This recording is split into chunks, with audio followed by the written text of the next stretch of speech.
and ye shall know the truth, and the truth shall make you free. This is Irreverent, Faith and Current Affairs.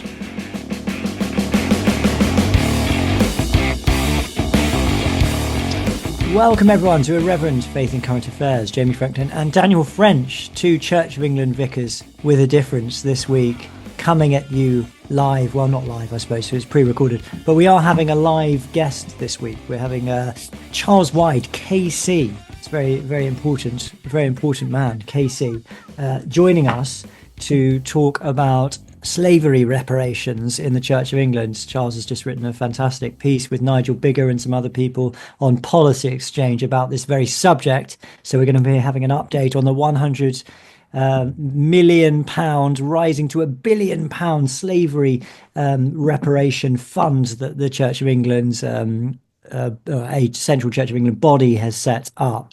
Rising from 100 million to £1 billion, and then to £1 squillion, Daniel, which is the latest thing, which hasn't even been made public, and then to £1 gajillion. So we're going to talk to Charles about that. But first, Daniel, how are you doing? Or are you all right today?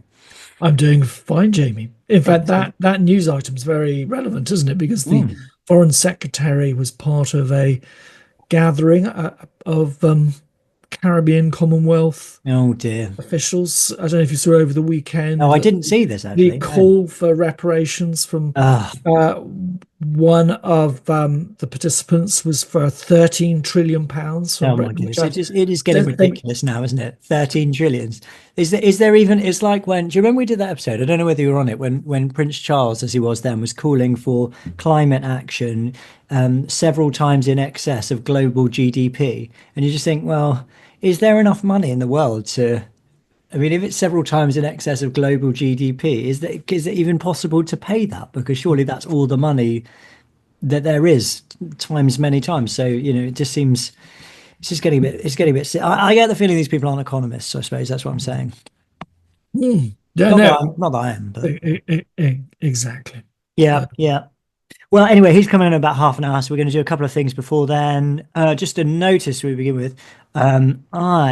That's me, Jamie Franklin. I'm preaching at Pusey House Evensong on Wednesday, 19th of February at 5:30 p.m. Pusey House is a great place. It's an Anglo-Catholic chaplaincy in Oxford. And if you're in the area, come along to Evensong. But I'm also, I want to advertise the live stream, which is going to be available for anyone to watch. So if anyone wants to link to the live stream and watch Evensong at Pusey House, which is very, very beautiful, please do. And I'm preaching a sermon as well, and I'll try and make it good. I'll do my best to make a good sermon, which I haven't written yet, but I'll try my best. So anyway, if anyone's around, come along. It'd be nice to meet people. And if not, then check it out. I'll put a note on the I'll put a link on the show notes. So Wednesday, 19th of February, 5:30. That's next week on Wednesday afternoon. So there's a little notice there. Any notices from you, Daniel? Only that I'm continuing to write in Substack. So if you want to support, do go and look at my Substack page. It's Substack's really interesting. It's a whole new science. I'm learning how to navigate my way around it. I think I'm still at the beginner's phase, really, of getting a handle, really, of how it works. But I've done 4 or 5 pieces, and I've just put one out on beauty today, on how politicians, I think, need to engage with the concept of building beautiful things. Very good. Well, that sounds great. Yeah, it is kind of like I think of Substack as a slightly more sort of long form, slightly more intellectually deep version of Twitter. Really, as much as Twitter, but it's kind of, you've got your feed, but you've also got your blog, and it's kind of like the two things kind of work together quite nicely, don't they? I like the way that you write something and then it goes out to everyone via a sort of email list, which I think is really cool.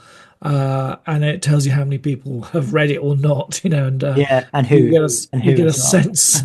It's brutal to begin with, but you get a sense of how you're doing and whatnot. So we have a Substack for our church sermons. So I don't actually do this, but I could look up and see who's listening to the sermons every week and get some interesting data. But I don't do that. I'm not sure that would be ethical, really. So there we go. Right, Daniel, should we? And I'll put a link to Daniel's Substack, of course, on the show notes as ever. Should we move on to our Bible reading, Daniel? Of course, yeah. This is next Sunday's scripture in the Church of England's lectionary, and we're looking at Luke 6, verses 17 to 26, the opening of the Sermon on the Plain. Yeah, the Sermon on the Plain. No, is it the same thing as the Sermon on the Mount? I've read different things. I don't know what you think, Daniel. It's sort of, it's shorter. It's a little bit more edgy, and we were talking about edginess, weren't we, in our in our uncoloured episode about being edgy. So it's a little bit more edgy, but it concludes in the same way as the Sermon on the Mount, with a call to build your house on rock, to construct your life around Christ, and it begins very much, addressed to, I suppose, the disciples primarily, the serious followers of Christ, and the Sermon on the Plain, unlike the Sermon on the Mount, if I'm right, the Sermon on the Plain begins with Christ having prayed and then called the apostles, the 12 apostles, and then you have the disciples, which are not the same thing as the apostles. The disciples could be, followers, 70, 80, 100,000, however many, who come to listen. In the Sermon on the Mount, it's more the crowd with the disciples looking in, but here it seems to be mainly the disciples who are being addressed. He looked them in the eye, and spoke. Exactly. And spoke to them, eyeballed them these truths. Boom, boom, boom. Both have the texts have the golden rule, don't they? They do unto others as you would have them. Yeah, that's right. It's in the section just below. And you could say both are a kind of manifesto of the kingdom of God, a calling to a deeper and profound life. And seeing that in continuation with the Old Testament rather than some radical rupture from it. Well, should we say the Lord's Prayer and then we can read exciting stuff? Yeah, it's great stuff. Yeah. So I'll say the Lord's Prayer, and then I'll read it as well, if that's okay. So let's pray. Our Father, which art in heaven, hallowed be thy name. Thy kingdom come, thy will be done in earth as it is in heaven. Give us this day our daily bread, and forgive us our trespasses as we forgive them that trespass against us. And lead us not into temptation, but deliver us from evil. Amen. Okay, so from verse 20 of Luke chapter 6, Jesus lifted up his eyes on his disciples and said, Blessed are you who are poor, for yours is the kingdom of God. Blessed are you who are hungry now, for you shall be satisfied. Blessed are you who weep now, for you shall laugh. Blessed are you when people hate you, and when they exclude you and revile you and spurn your name as evil on account of the Son of Man. Rejoice in that day and leap for joy, for behold, your reward is great in heaven. For so their fathers did to the prophets. But woe to you who are rich, for you have received your consolation. Woe to you who are full now, for you shall be hungry. Woe to you who laugh now, for you shall mourn and weep. Woe to you when all people speak well of you, for so their fathers did to the false prophets. Here endeth the reading. One thing about this, Daniel, so like a kind of general thing, is you've got this sort of first group of people that Christ speaks about who, in the eyes of the world, they'd be people who would be pitied. So poor people, we'll talk about what that means in a minute, hungry people, people who weep and so on and so forth, people who are hated and excluded. And then you've got, conversely, another group of people who, in the eyes of the world, would be happy, rich, full, people who laugh, people who are spoken well of. But Christ reverses these values, and he says that actually the people who are blessed, and the word there in Greek is makarios, which seems to describe a state of present and future blessing. So it's not just that everything in the future is going to be given to these people. It's that they're actually blessed in their states, in the state that Christ is describing. These are the people who are happy, blessed for this for these reasons, because they're poor, because they're hungry, because they weep, because they're persecuted for Christ. And really, I think, without wanting to remove the sort of economic or the socio-economic kind of aspect of it completely, it really does seem like Christ is speaking about a spiritual state here. There's a much fuller version of the Beatitudes, obviously, in the Sermon on the Mount in Matthew, but even in this one, you can see here that Christ isn't talking about people who are economically poor. He's talking about people who are poor in spirit, which is what it says in Matthew. People who are humble, repentant.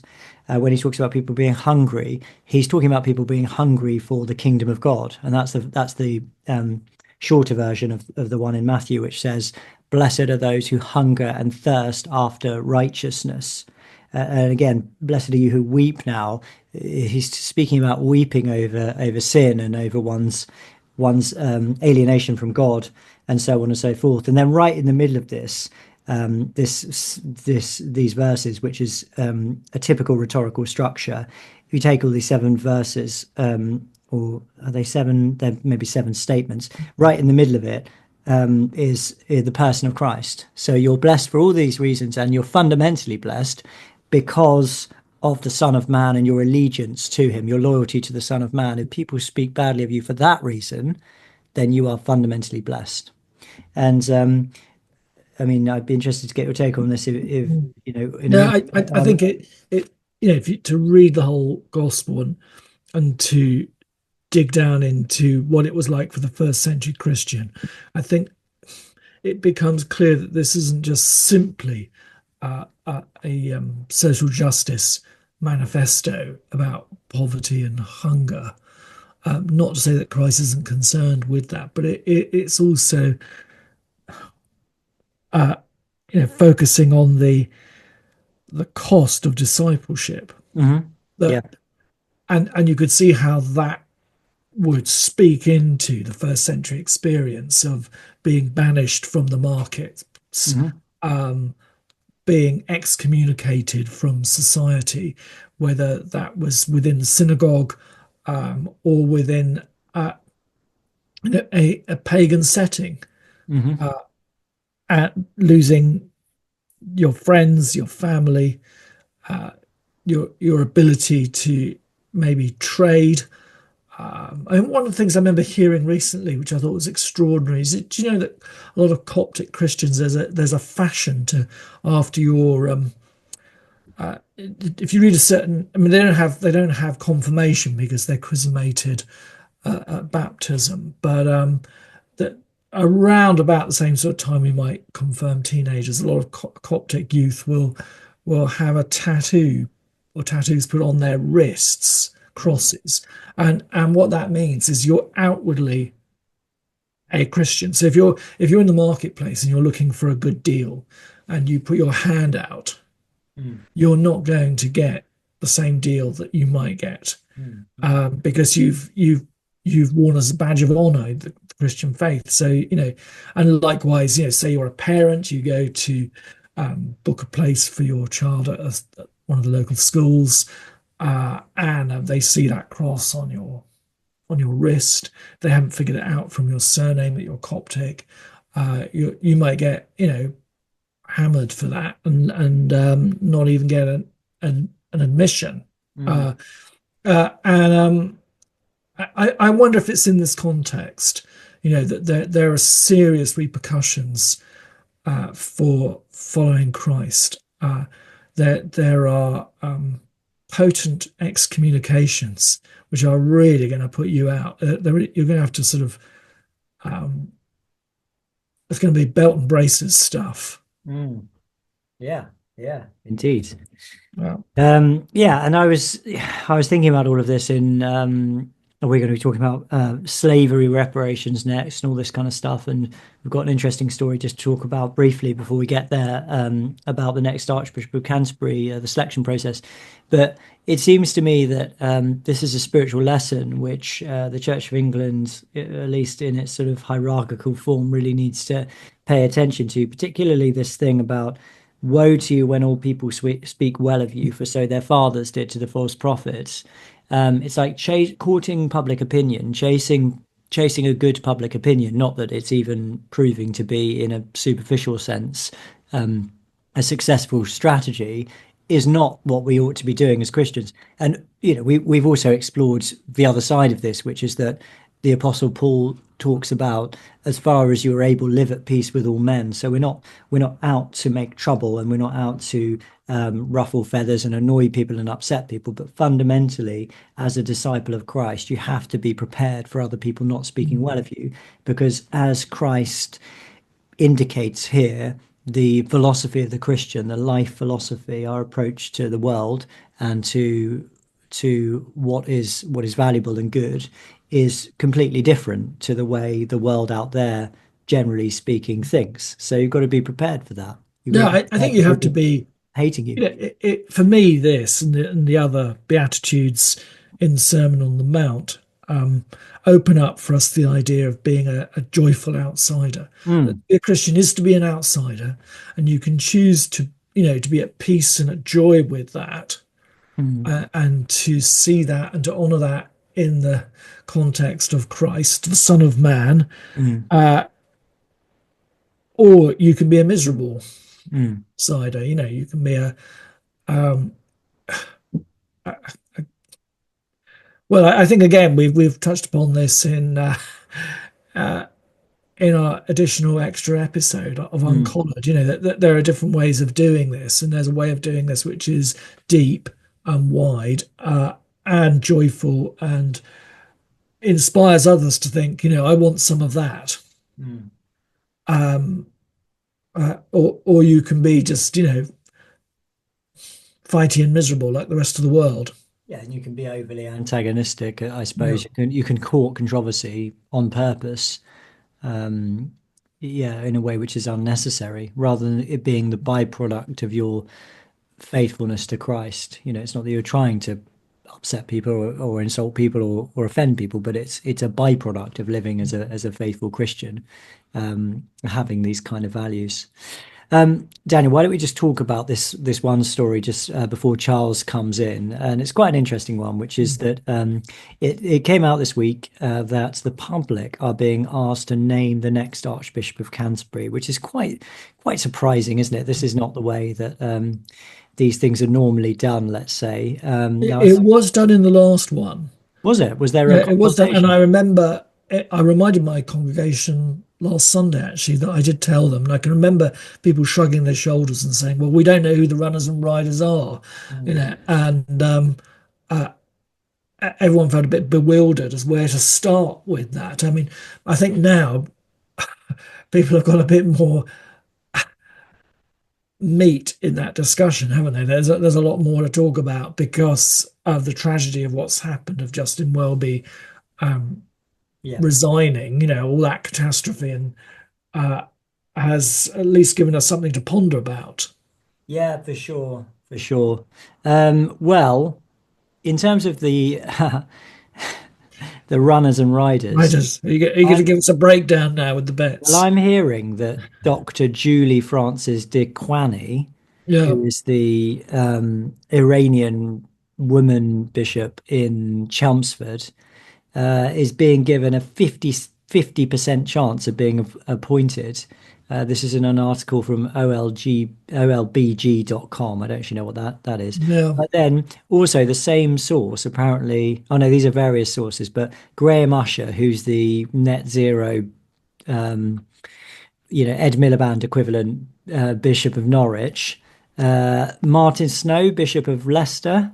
Oh, I don't know as much about, but it's also naming here Stephen Cottrell, and you've got to be who's the Archbishop of York, and I think you've got to be. I think that's considering that he's that's a being big called bet, to isn't it? he's being called to stand down for massive safeguarding failures. I I think if think I put a that's pound on that one, I'd probably pay, and he won, I'd be able to pay a nice holiday. I think Oh, he's out. I think he's out of the running. It's yeah, like when you won't get this reference, Daniel, probably, but it's like when Jermaine Jenas was becoming like the top football pundit in the country, and people were slating him to take over from Gary Lineker as host of Match of the Day, and then it was, it came out that he'd been let's say allegedly, because I don't know if it's been proved or anything, but allegedly sexually harassing some female colleagues, and he's now in the wilderness. It kind of reminds me a bit of that. So anyway, so it's not mentioning Paul Williams, who's the Bishop of Sutherland and Nottingham, who would be personally, in terms of the ones that are realistic, would be the ones that I would go for. There's been some speculative and humorous commentary on social media, apparently, where users have suggested names like Richard Coles, Kate Botley. Who's Kate Botley? That's a name sounds really familiar.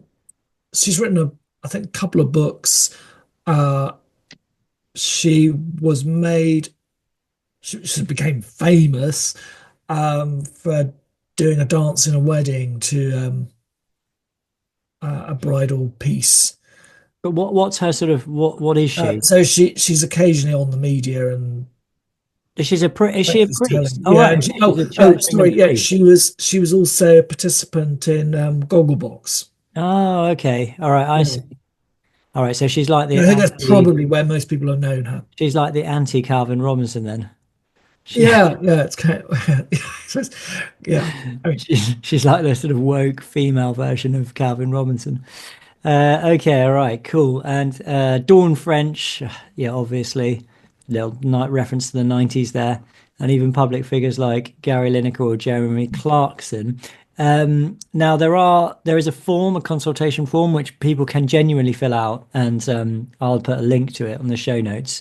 But you can go on there and you can just give your answers. I mean, I think it would be good for lots of people to actually go on there. And as far as I can see, I think there are only. Oh no, that's just the first page. I don't know. To be honest, I haven't gone through this, but yeah, I think it would be good genuinely for people to go on and fill the form out. I mean, presumably you can input ideas about the qualities of the person Yeah, yeah, for sure. Yeah, there's and all the that stuff problems of there. the CLE, rather than just, I think, my vicar around the corner should be the Archbishop of Canterbury. Yeah, I think the Or, names are yeah, part of it as well, and also people can think more widely as well for people around the global Anglican Communion, because we've obviously, I mean, it's probably unlikely that that would happen, but it would be fantastic if say an Orthodox bishop from Nigeria or Ghana or somewhere like that was elected Archbishop of Canterbury. How brilliant would that be?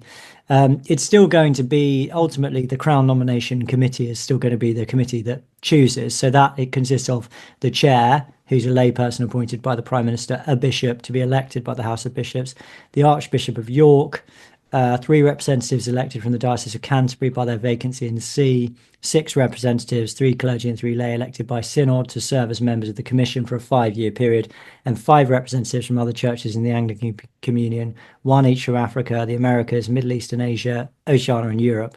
So it is still heavily kind of weighted in terms of Canterbury and the geographical area of Canterbury and the Church of England, but nevertheless, there is still a sort of wider group of people there on that committee that make that decision.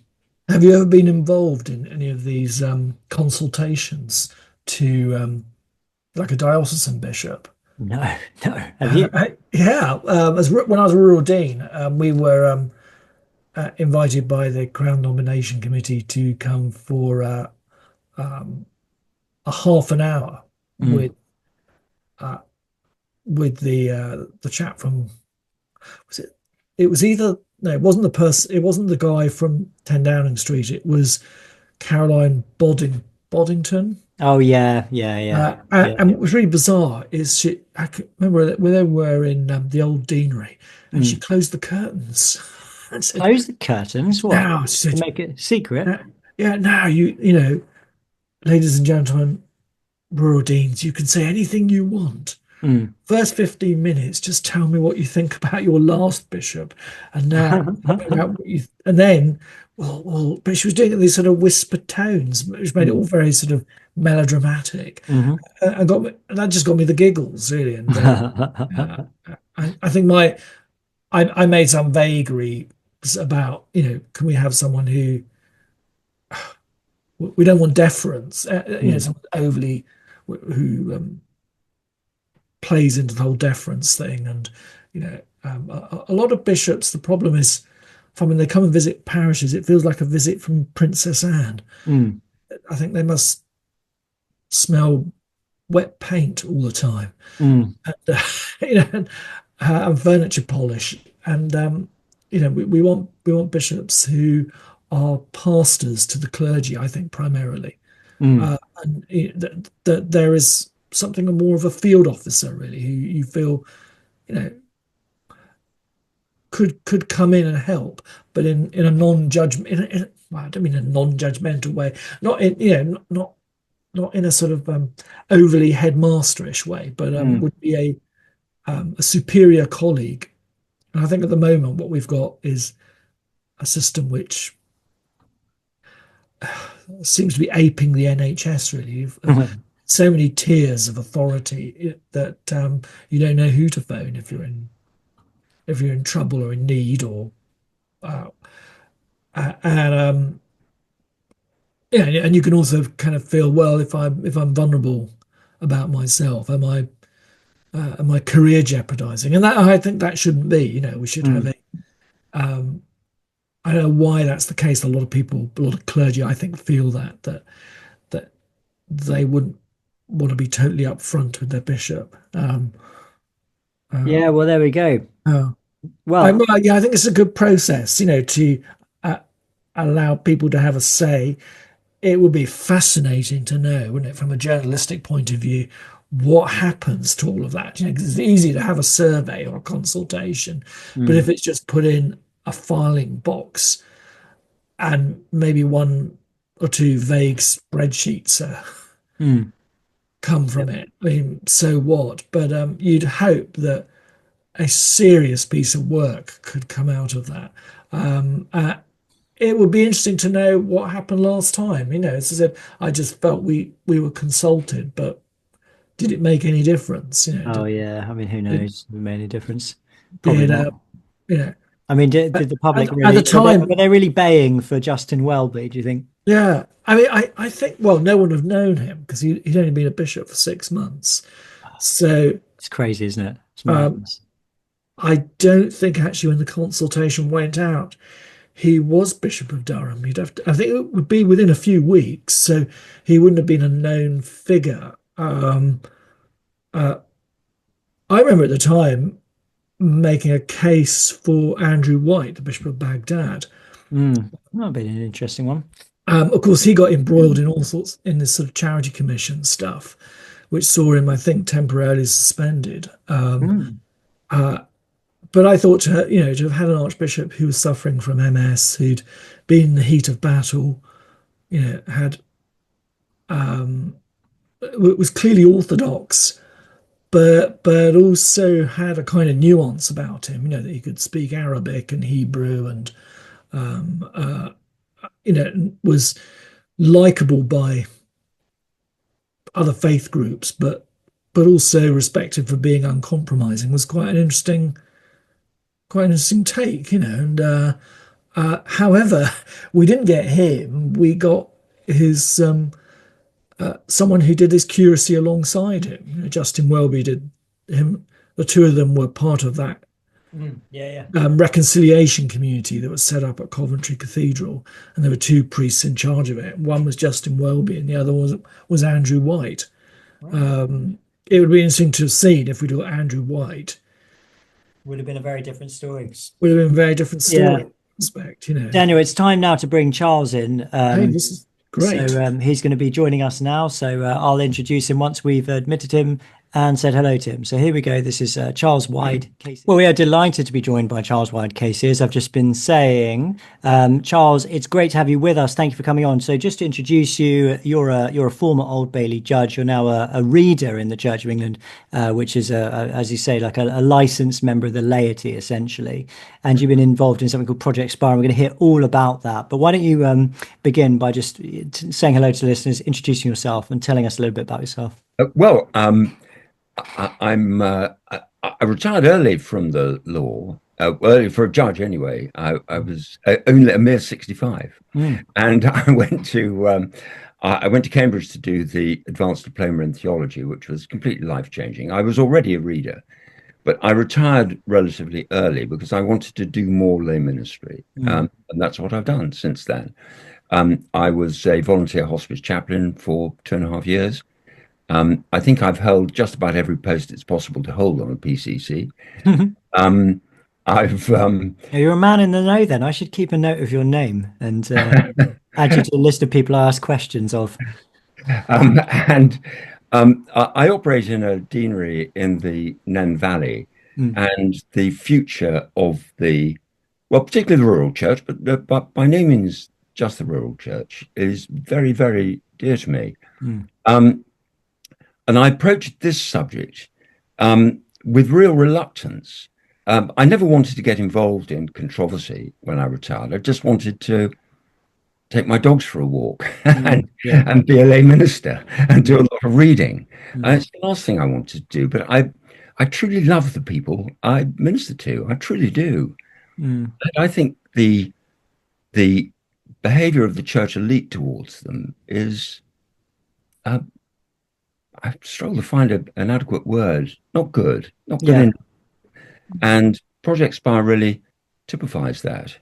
In the deanery where I operate, until very, very recently, half the churches didn't have a vicar. Yeah. And where I was preaching at Candlemas, they've been without a vicar. Wonderful, wonderful, faithful people. They've been without a vicar for 2.5 years. Yeah.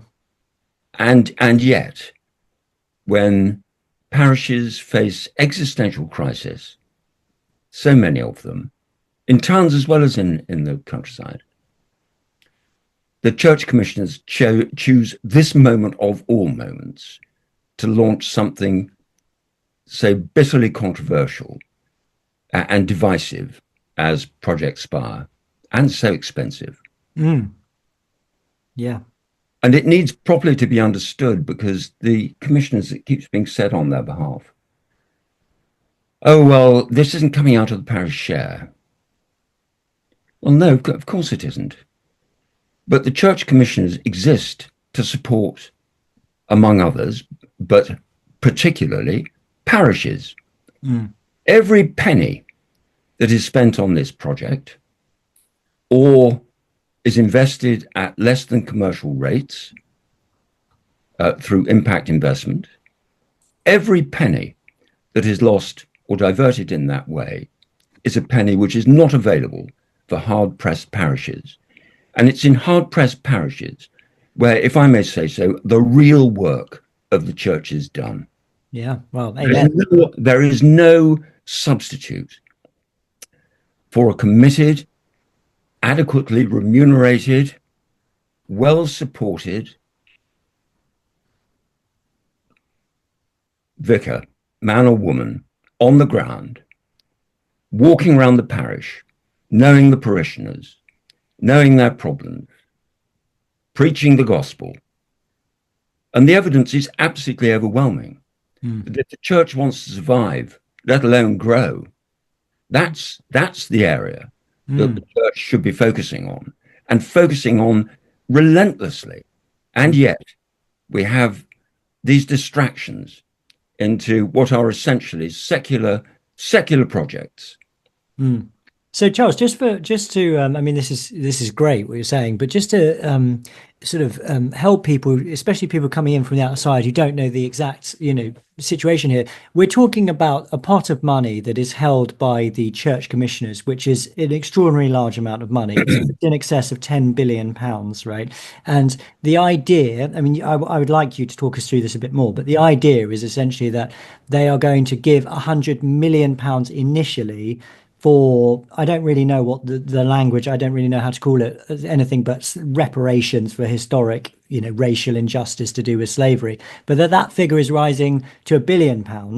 And we've actually repeated this notion on the podcast in error, I found out since corresponding with you, that that figure of £1 billion is not coming from that pot of money, that centralized pot of money. But that's actually not true, is it? It is all coming from the church commissioners' pot of money. Not all of it. I'll explain. Okay, you explain. Go ahead. The church commissioners are an independent charity. They are not the institutional church. Mm. But the governance of the church commissioners contains a lot of bishops and priests and people involved with the church. It was set up by statute in 1948. Its forerunner was Queen Anne's Bounty, which was founded in 1703 to support poor parishes.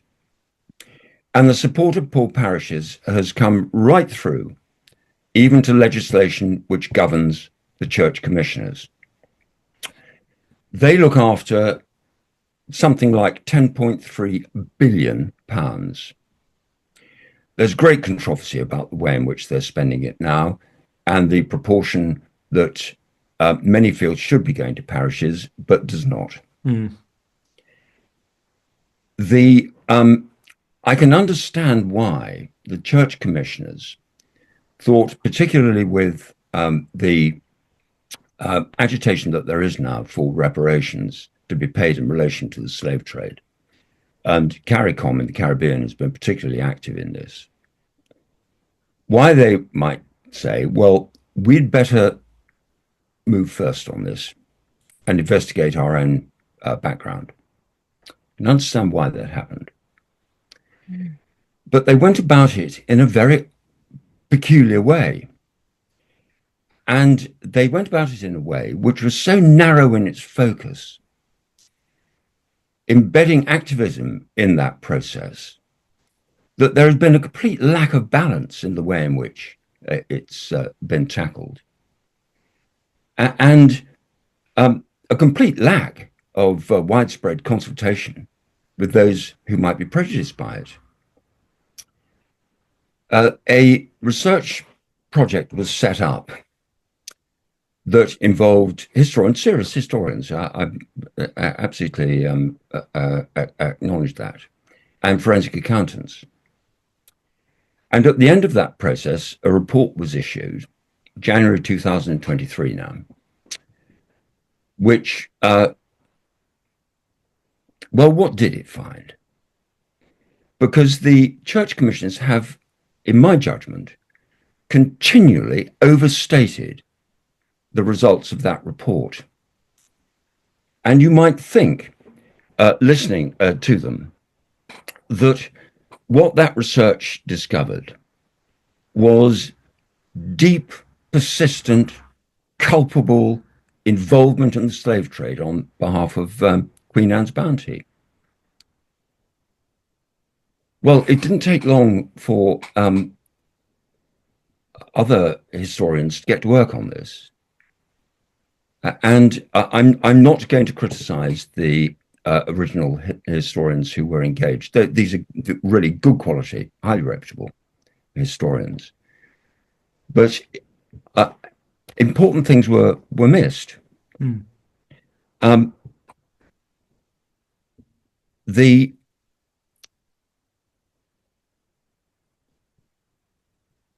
In particular, I'm as far as a summary is concerned, they said links have been what may be links, maybe and links. What are they?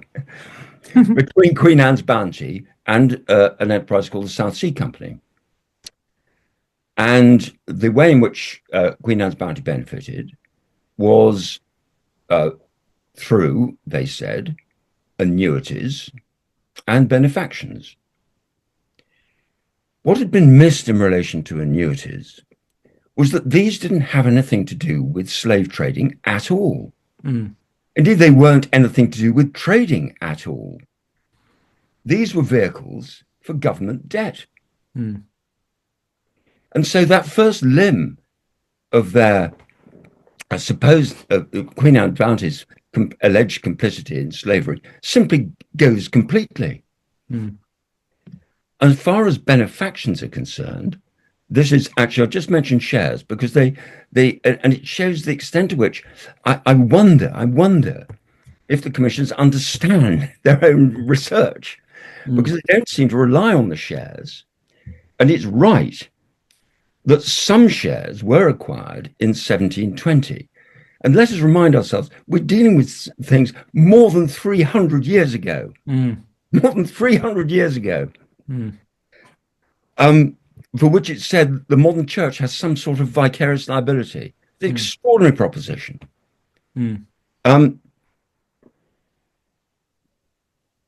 Those shares were acquired at a time when the South Sea Company was not trading in slaves, but they were retained after it did. And the Queen Anne's bounty can be criticized for that. But in fact, all of those shares, most of them, the great majority went in 1728. They were all gone by 1730. But what's very important to remember about the shares is they made a very substantial loss. They contributed not at all to a tainted pool of capital. Now, what I'm saying now is not my own opinion or my own view. What I've just expressed is the view, in particular, of Professor Dale, who has done a great deal of work on this, who pointed these things out in letters and an article in the Church Times. His work contributed to a History Reclaimed piece that was primarily authored by Professors Goldman and Toombs. And the Commission is not engaged with this at all. Not at all. As far as benefactions are concerned, and forgive me if I'm going on too long, but it is actually quite complex. Yeah, for sure. The benefactions were analysed by high quality forensic accountants who put a big team onto it. Goodness knows what it cost. An enormous team on it. Analysing Queen Anne's Bounty's books. And what they were looking for was benefactors who, and again, the language throughout is really extraordinary, may potentially have had links, that sort of language. If I can find it quickly, I'll just read the first paragraph of their caveats. The caveats go on for about 400 words. Yeah. They're in your piece on the policy exchange, aren't they? The first paragraph is, forensic accounting presented in this report is the findings of professional research. It has not been assessed by peer review to academic discipline standards. It has, however, been subject to review by the project subgroup and consultation group. The forensic accounting aspects of the report may contain errors due to a lack of expert knowledge on the historical subject matter. And there follow qualification after qualification after qualification after qualification. And yet none of those qualifications are ever referred to by those speaking on behalf of the church commissioners when justifying their stance. In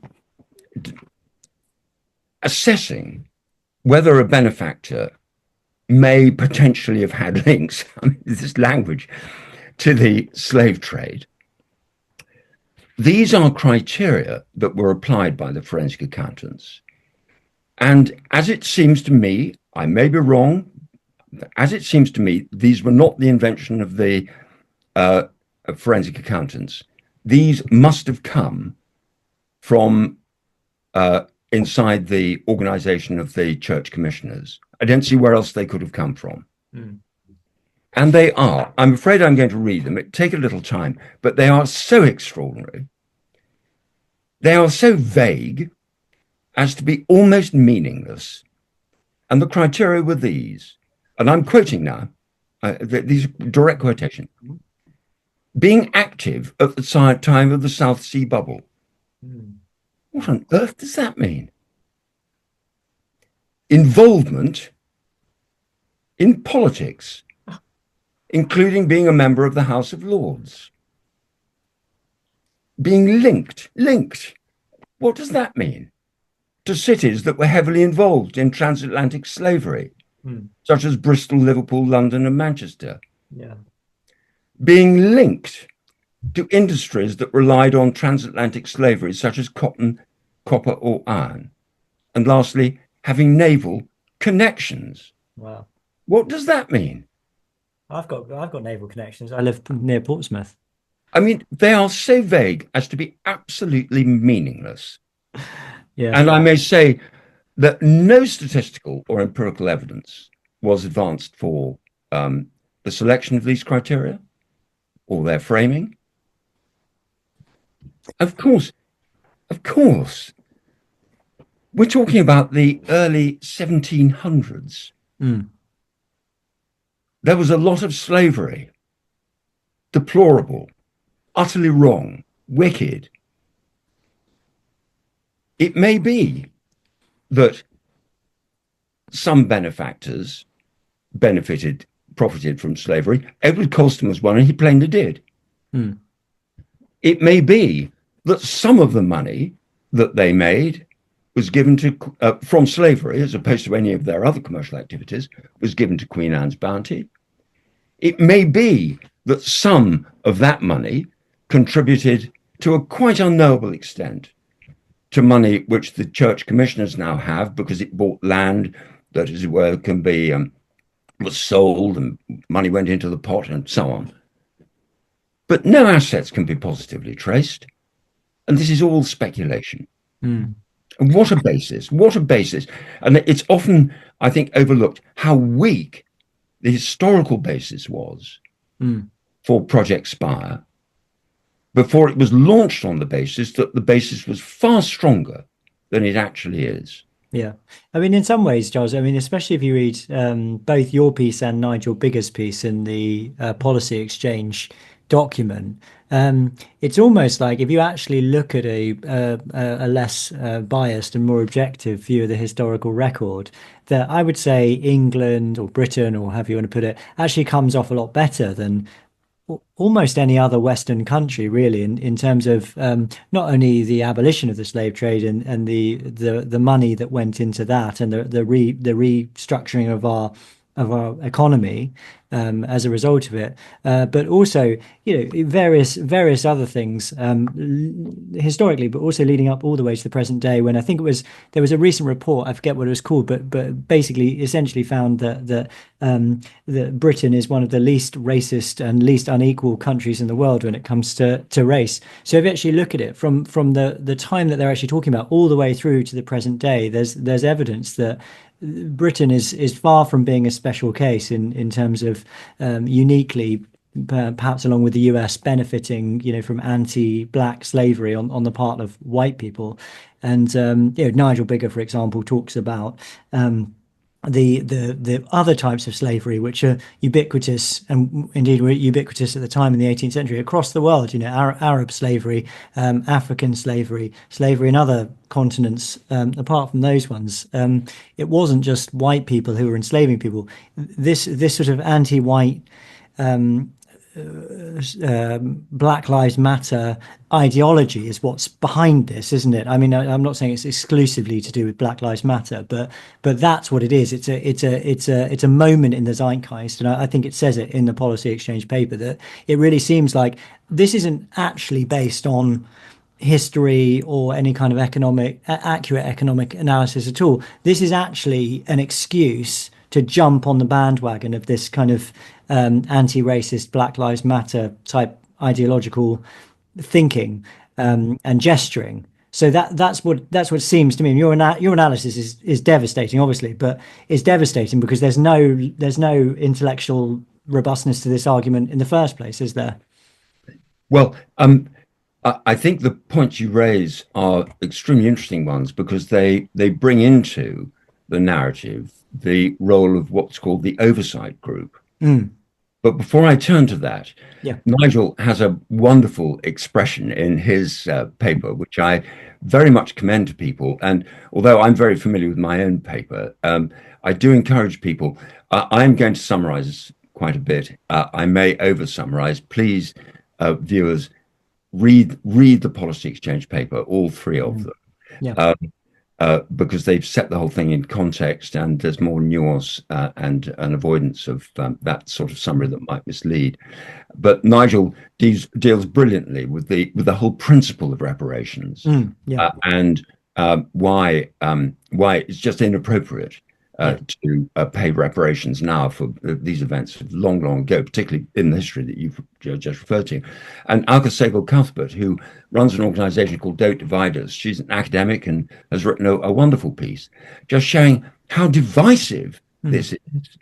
That this project is thoroughly divisive. So I don't want to lose that point. Nigel has a wonderful phrase about this idea that you can, as it were, follow through benefactions or anything made that Queen Anne's Bounty may have made from people giving money who may have been involved with the slave trade. He says, the riotous jungle of history overgrows and obscures the causal pathways. It's brilliant. Yeah. Brilliant. And it does. Yeah. But to come on to the oversight group, the church commissioners immediately decided to set up this oversight group. They were going to pay reparations. Now, it's very important to pause there, because before taking decisions, charity trustees, which is what the church commissions are, charity trustees should comply with charity commission guidance. Yeah. And it seems to me that there is a clear case that the church commissioners in multiple ways breached that guidance. Now, before launching this project, goodness knows they must already have spent enough of money which is not theirs, but which they look after for other people, on the report that they'd got. They never stood back to say, have we got enough information to make this commitment of £100 million, which is what they did then? And should we consult more widely? This is going to be very contentious and very expensive, and the Charity Commission guidance makes it clear that following its guidance is even more important with something very expensive and very contentious. Another thing the Charity Commission says is that they should consider all options. Well, what other option did they consider other than reparations? None. So far as the publicly available material shows, I have seen no evidence that they considered anything other than reparations at all, as they were obliged to do by the Charity Commission guidance. Are there any I'm thinking about the charity objectives the charity commissioner could point to. It would strike me that the primary objective of the church commissioners is to support the Church of England. That money has been given to them to directly do that. And is what you're saying that this report and these reparations would really go against those objectives? That they are too wide. That is a very, very difficult issue, and one that I've really been struggling with. It raises the question of what's called lawyers called ultra vires, being beyond powers. And Daniel, could I come to that towards the end? Because I think that's something which is, you will have noticed that this was launched more than 2 years ago now. It hasn't been put into effect. Why not? And perhaps if we come to that, because the ultra vires is absolutely on that. Just if I can say at the moment, you would think that if it were within their powers, they would, because I have asked, they would be able to say, oh yes, and the reason why it's within our powers is this. This is what the statute says, this is what the case law says, this is what charity law says. but the best they can do is vague generalities about the importance of being responsible investors and supporting mission in its very broadest sense. But if we can come back to that, so considering all options, the intention, they don't seem to have considered the question that you've just raised, why the money was given. And really, there ought to be some respect shown for the donors of this money, because they didn't give money for this purpose. Plainly, they didn't, you may think. Also, the trustees must consider risk to reputation. And this is one thing which I think is very interesting indeed, because it shows how unbalanced their whole approach has been. They've been quite concerned about the church's reputation among whom? Certainly among activists, but how broad the feeling is very difficult to gauge. That reparations should be paid. What they want to do is to head off any reputational damage, as they would see it, in looking after money which is tainted. What they don't seem considered at all, as far as I can tell, is whether they considered their reputation with people in the pews up and down England, who, in my experience, are absolutely furious about this. And I've heard tales, of course it's anecdotal, and what other evidence could I have, of people saying, not a penny more to the church while they're spending money in this way, not a penny more. And the dismay, these parishioners, I see them week in and week out, are demoralized. They're desperately trying to support an institution which they think is declining. The church elite has done nothing to halt that decline. They think that the church elite has made it worse. They are utterly demoralized.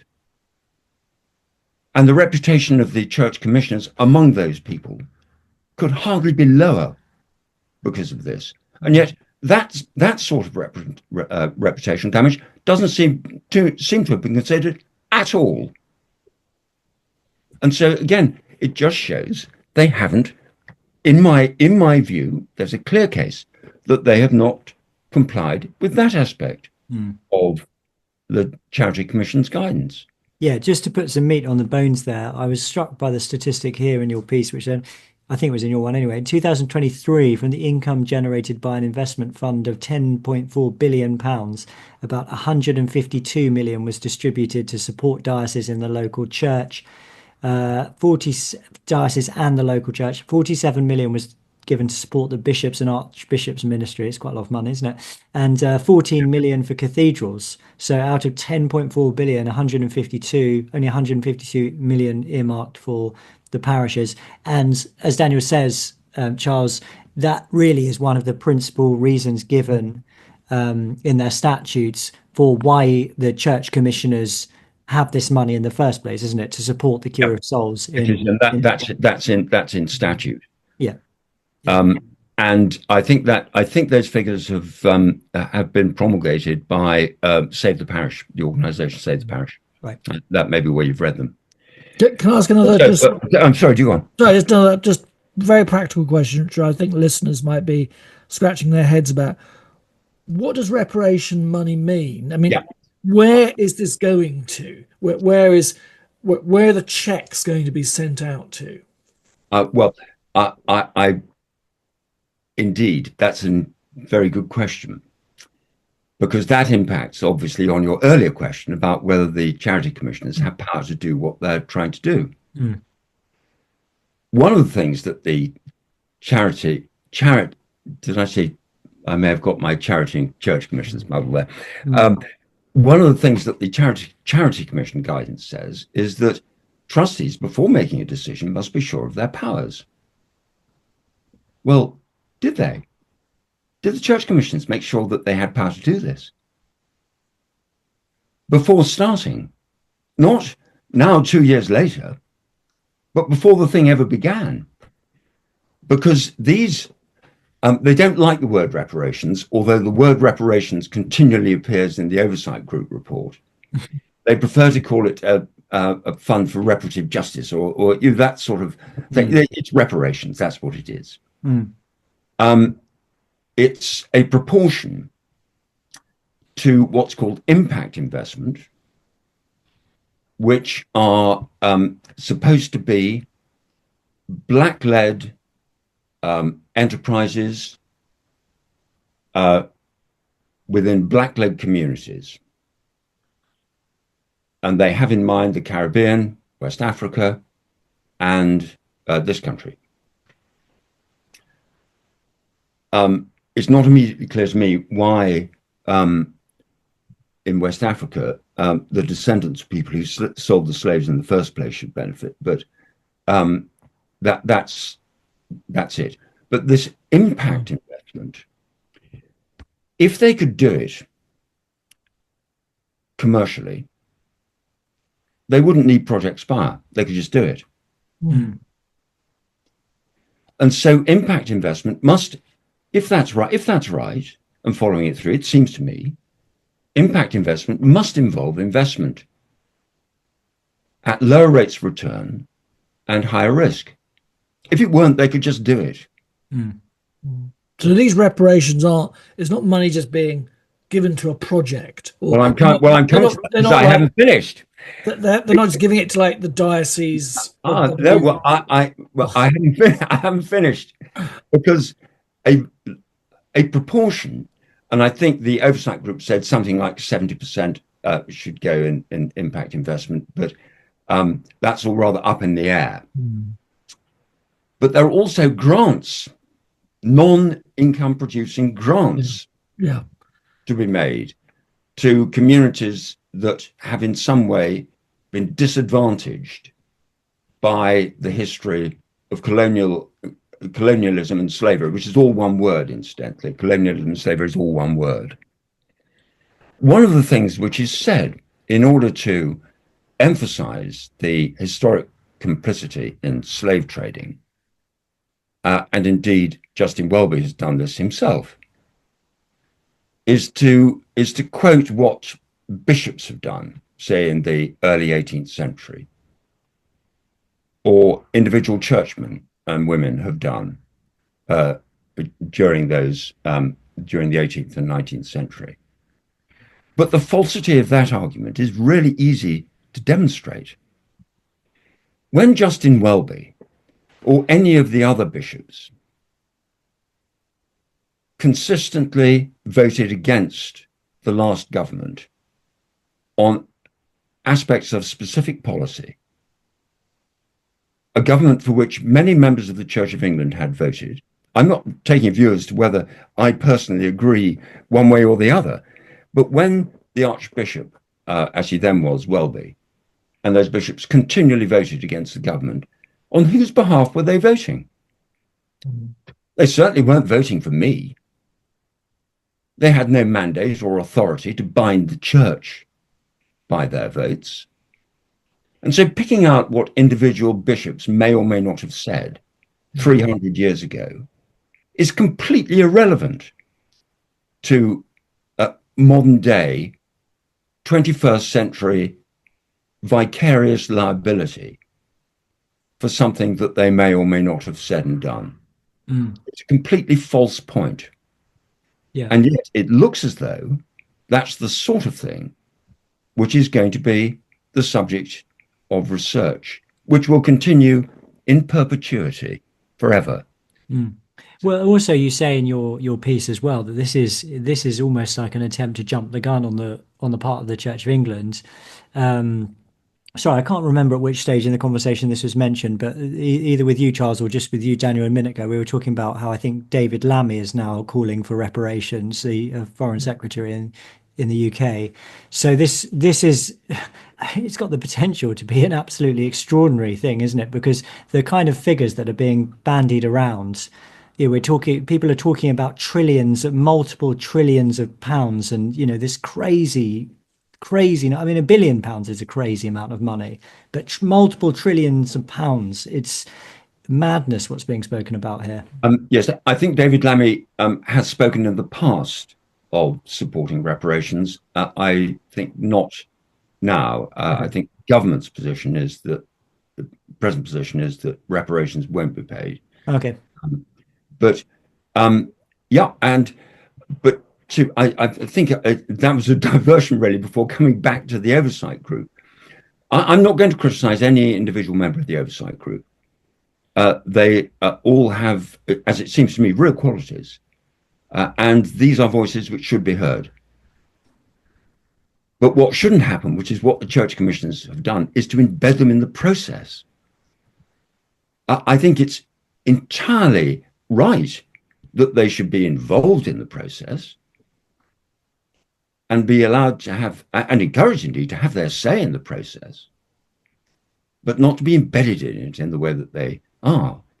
And the extravagance of the language in the report is quite extraordinary. I'm just trying to find, I may be able to,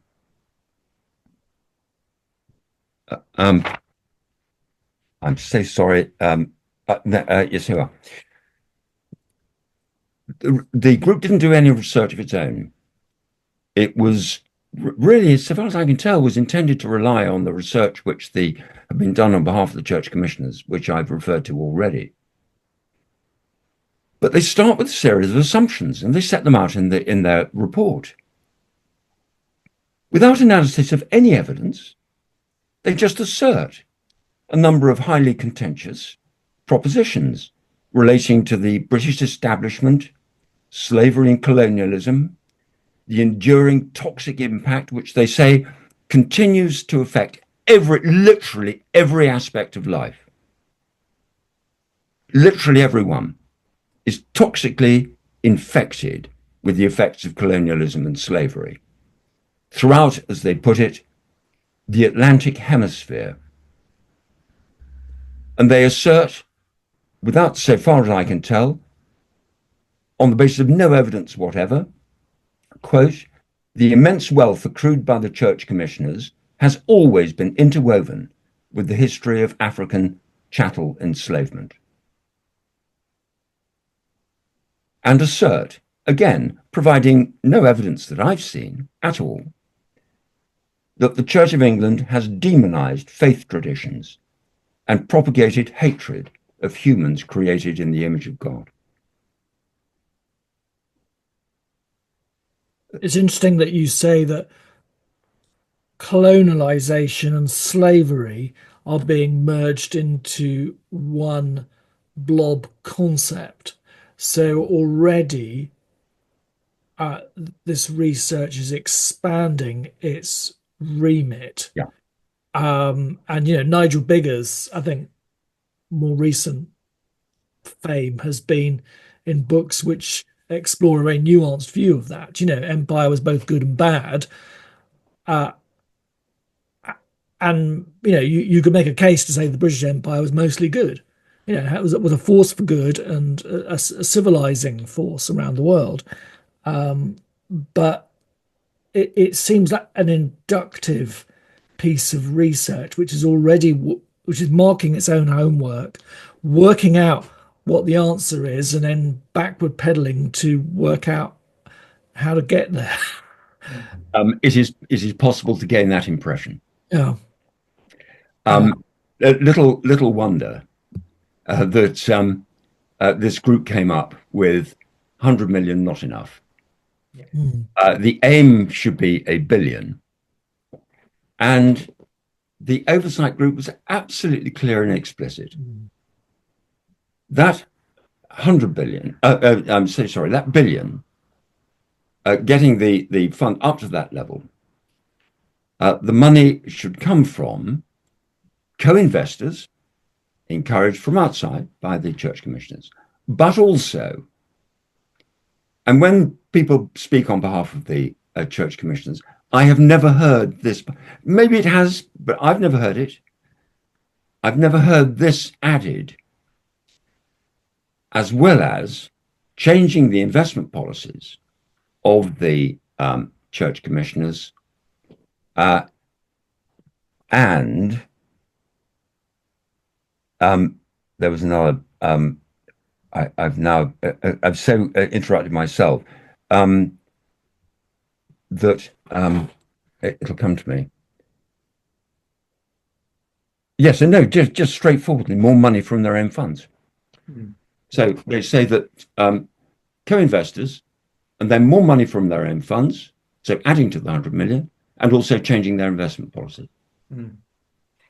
So it is the Church Commission's own money which would be used to, and it's quite extraordinary that this has been denied. Because, and a key point of this, although there's been various attempts to muddy the waters about this since then, this oversight group made 41 recommendations. Every single one was adopted by the church commissioners at a meeting in York in November 2023. All of them. And the report itself says they were all, and there it is, it's in note 2 in the report. And there's been sort of obfuscation about that, but there it is in black and white. Well, it's pretty unethical, really, in terms of the way that these people have been operating. I think that comes across very clearly, although you're very fair and balanced, and there's no polemic in your piece at all. But Charles, we'll probably have to come in for landing reasonably soon. So I wonder if you want to say something about ultra vires. Yeah, I do, because it's. Forgive me for having taken so long. It's an enormously complex subject. Yeah, it is. Yeah, and we've only been able really to touch the surface of it, really. Well, now, what has been going on? Because it seems to be stuck, and various attempts have been made to discover why is it stuck. Why hasn't it started? Originally, it was going to start in 2023. Then it was going to start in 2024. It still hasn't started. And so some questions were asked at the General Synod in July last year, and I have personally been asking questions. And it's very difficult to get answers. I'm afraid my experience has been unanswered telephone calls, emails unreplied to, emails that had to be chased, and getting no answer at the end of it all, not a clear answer. Indeed, at the synod, which is taking place at this very moment, the Bishop of Salisbury, who's now the deputy chair of the Commissioners' Board, has given more information about what's happening in relation to authorization, the need to get authorization for Project Spire. But the details are all so vague. There's no chronology. There's no identification of what the issues are. In an email which was got because of my persistence from inside the commissioners on the 21st of November last year, the Church Commissioner's Office acknowledged the need to act lawfully, said there were technical issues, in inverted commas, which I had identified, which were being discussed with their regulator. And they claimed confidentiality in relation to discussions within the board. Well, they didn't need to breach confidence, but they could if they wanted to. And said in terms, I quote, the commissioners recognized they would require authorization, not may, would. Now, under Section 105 of the Charities Act 2001, the Charity Commission can authorize something which would otherwise be ultra vires. Is that what they're trying to do? Who knows? And so, in other words, just to make that clear for people, they're operating beyond their remit as trustees of the Charity Commission, because they can't really give this money away according to the stated purpose of their organisation. So they're trying to find a way to justify it legally so that they can go forward with it. I'm not in a position to make that as a statement, but that might be the case because they won't say what is going on. And I two questions, and I asked quite a number of questions which haven't really been answered. I asked these questions. Why, if the project is thought to be clearly within existing charitable purposes and statutory powers and duties of the church commissioners, is it necessary to seek organisation? Now, why do you need organisation if it's obviously within your powers? Mm. And the other question was, is the problem essentially that the project is in reality out with those charitable purposes and statutory powers and duties? I have had no answer. Mm. Do you think in that respect it would probably be the percentage of reparations that go to, say, research and grants that could be particularly problematic, rather than, if they're investing it in, particularly impactful investments that are pertinent to, say, black communities. I mean, that'd be one thing that presumably they could do anyway, but it would be that 30-40% where the money is going to all sorts of projects. Well, there's an obvious difference between those two things. But in relation to the former, there are still deep problems, I would have thought, with an organisation that is a charity that exists to support the work of others, doing work itself of its own devising. Now, I can't adjudicate on that, but there obviously is a problem that hasn't yet been resolved. Now, what about the role of the Charity Commission in this? Because it's not obvious. Again, I hesitate to comment too strongly because so little has been revealed about what's going on. But it's not obvious to me, if it be the case, that the Charity Commission should help the church commissioners get round the problem of exceeding their powers, especially if the Charity Commissioners are in breach of Charity Commission guidance. Yeah. Yes. Now, another thing that can happen is that the church commission could ask under Section 105 of the Charities Act, they could ask for advice. Have they? I don't know, because they won't say. And I've asked the Charity Commission on the 20th of December last year for a chronological narrative with dates of what has been going on, what legal or practical problems have been encountered, what attempts have been made to overcome them, and the current state of play. No answer. Was that a Freedom of Information Act? Well, thereby, how long have you got? My first attempt to get information out of them was not a Freedom of Information Act request, but they chose to treat it as one. But they even went beyond the time limit for that.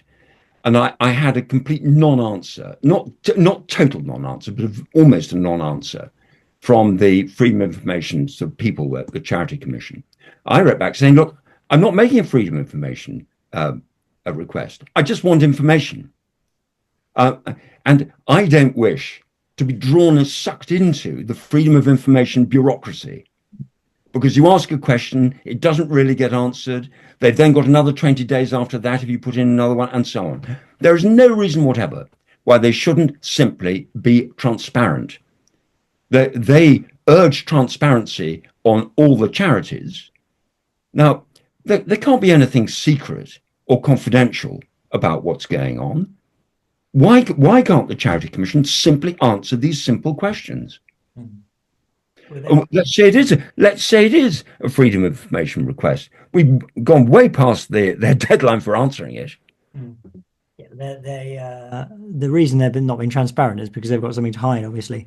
But Charles, we really do. Well, I don't associate myself with that. That is an inference which may be drawn. It's indeed, yeah. I'm just saying in general, that tends to be the case. Charles, we do have to wrap up now in terms of this conversation. Do you want to sort of share final thoughts or anything, that's vital that you haven't said yet that you want to give? It's very important to realize that ultra vires is not determinative. That even if Project Spire can be shoehorned into a legal structure, nonetheless, there are still, I think, really powerful reasons why, to conclude, that this is an ill-conceived, highly political, divisive project, which real objections can be raised to the processes that have been adopted, and that it should be abandoned. And what I want to emphasize more than anything is that this is a time of existential crisis for many parishes. And the people I meet, and I'm sure it's true all over the country, find it astonishing that the church commissioners should choose now, of all times, to engage on something so contentious and with which so many dutiful, loyal, faithful members of the Church of England profoundly disagree. And can I just ask you as well, Charles, just before we finish, this is an interesting question. If you had access to that £10 billion, what would you like to see done with it? I'm in the French camp. I'm in the French camp. It seems to me that this is off the top of my head, and it's too extreme, I recognize, but I think that the church commissioners ought to be giving the vast bulk of their money directly to parishes. Give them the money and trust them to spend it well. They know how to spend the money. They're on the ground. And the parishes is where the real work of the church is done. This is where we go to see our neighbors when they're in trouble, when they're bereaved, when they're in difficulty. This is where preaching the gospel happens week by week in church. This is where it's done. Yeah. I mean, it's the crazy thing about this is, you know, talk about the decline of the Church of England. If these resources were deployed in the right way, these vast resources that we have, we might not be talking about decline. Well, I mean, just divide the amount of money available by the cost of putting a vicar in the field. Yeah. And the cost of putting a vicar in the field is, in my view, far too low. And they could afford to pay vicars much more than they do. And it doesn't surprise me that there are so few applicants for some of the posts. Why would you apply? And this, so in other words, it's my sister-in-law, who's a church warden in the Northwest, said to me about discussing this subject. Well, she said, it's just a distraction from their failure, isn't it? Yeah. Think how many vicarages could get a new carpet. We definitely need or eco heating. Yes, eco. There's another topic. Listen, Charles, we're gonna have to finish up there. It's been great. Thank you so much to you both.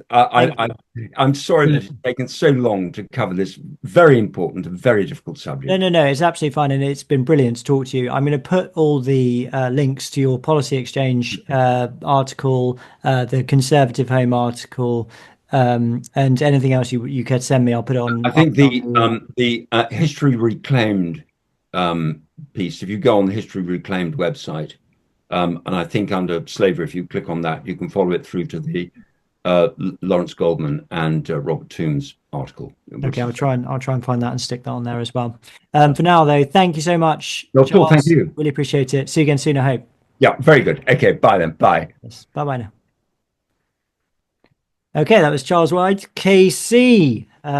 Daniel, we should probably wrap things up quite soon because we've kind of used all our time up today.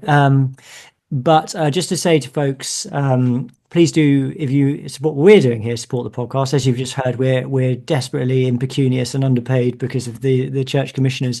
But in all seriousness, we do rely on the money that we make from this podcast to run the podcast, and also I rely on it to live. I use the money from my podcasting and writing to live. I'm not paid by the church at all. I just live in a church house. So please do consider supporting us. The way you can do that is by going to irreverendpod.com and clicking on the big red button and becoming a patron today, and you get our bonus podcast, which is called Uncollared, where we chew the fat. There are some minor indiscretions that we wouldn't want to put on the main podcast on there. So people tend to find that quite exciting, having a bonus podcast. If you support us, you can do it for as little as £1.50 plus VAT in the UK per month. It's very little money just to join, but of course you can give more if you want to. But hopefully £1.50 plus VAT is not too much for anyone to commit to a month in order to support us. If you listen to the podcast regularly, please do consider that. We make the podcast and give it away for free. And we ask that if you like the podcast to consider supporting us. So please go on irreverendpod.com, clicking the big red button and supporting us in that way, or you can buy us a coffee, or you can donate directly and I can give you details if you email us at irreverendpod@gmail.com. Indeed, if you would like to email the show just in general, send us an email, irreverendpod@gmail.com, and it can be about anything you like by way of the show or its content. There we go. All right, Daniel, I think that's it really. Do you want to finish with a prayer and then we'll say goodbye? Absolutely, Jamie. As we come towards the third Sunday before Lent, this is the Church of England's official prayer for that Sunday and that week ahead. Father, who alone can bring order to the unruly wills and passions of sinful humanity, give your people grace.